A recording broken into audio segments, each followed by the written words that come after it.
তো আমার একটা প্ল্যান চলছে, হয়তো এতদিন মানুষ জেনে যেত।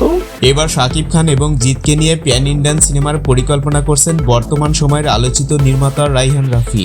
যে প্রজেক্টে দুই দেশের আর্টিস্টই থাকবে, বাংলাদেশেরও নায়ক থাকবে, ওখানকারও নায়ক থাকবে। সম্প্রতি সময় একটি সাক্ষাৎকারে রাফি জানিয়েছেন, আমি এমন একটি পরিকল্পনা করছি যে প্রজেক্টে বাংলাদেশের নায়কও থাকবে এবং কলকাতার নায়কও থাকবে। নতুন ট্যালেন্টসগুলোকে আরো যদি ডেভেলপ করা হয় ইন টার্মস অফ আইডিয়া, তাহলে এই মার্কেটের ইন্ডেক্সটা আজকে যে জায়গায় দাঁড়িয়ে আছে এখান থেকে it can shoot up like anything in next 2-3 years. সামনে অফিসিয়ালি ঘোষণা আসবে বলেও জানান তিনি। এখন রায়হান রাফি এবং শাকিব খান এই দুজনের তুফানের আকাশচুম্বী সফলতার পর সিনেমার প্রতি তাদের এক্সপেকটেশনটাও অনেক বেড়ে গেছে। সেই সাথে তাদের সিনেমার বাজারটাও কিন্তু অনেক বড় হয়েছে। আর সেই সুবাদে তারা এখন এমন কিছু পরিকল্পনা করছে যেটা হতে যাচ্ছে বাহুবলী, RRR, KGF এবং পুষ্পার মতো বিশাল কিছু। আর এমন কিছু করতে গেলে শুধুমাত্র শাকিব খানের একার পক্ষে সম্ভব নয়। তাই এবার শাকিব খানের সাথে একই সিনেমায় যুক্ত হতে পারে সুপারস্টার জিৎ। রাফির স্টেটমেন্ট অনুযায়ী এমনটাই ধারণা করা হচ্ছে।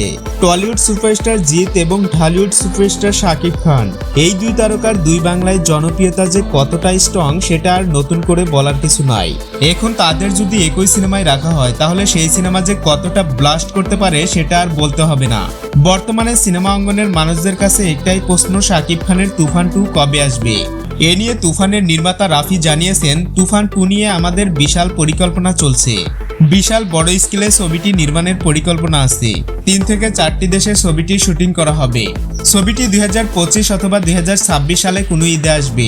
শাকিব খান প্রতিনিয়ত নতুন নতুন ছবিতে চুক্তিবদ্ধ হচ্ছে। কিছুদিন আগেও তাকে নতুন 4টি ছবির জন্য 10 কোটি টাকা অফার করা হয়, কিন্তু সেই প্রস্তাব তিনি ফিরিয়ে দিয়েছেন, কারণ তিনি এখন আর আগের মতো বস্তা পচা সিনেমায় কাজ করবে না। এখন তিনি যে সকল ছবিতে কাজ করবে তার প্রতিটাই কোয়ালিটি সম্পন্ন হতে হবে। বাংলা সিনেমার লাস্ট সুপারস্টার যাকে বলা হয়, তার ছবি যদি কোয়ালিটি সম্পূর্ণ না হয় তাহলে দর্শকের গ্রহণযোগ্যতা কমে যাবে। আর এটা তিনি এখন খুব ভালোভাবেই বুঝতে পারছেন। শাকিব খান বর্তমানে তার বিগ বাজেটের সিনেমা বরবাদ নিয়ে ব্যস্ত সময় পার করছে। এ সিনেমায় অংশ নেওয়ার জন্য তিনি আমেরিকা থেকে দেশে ফিরছেন।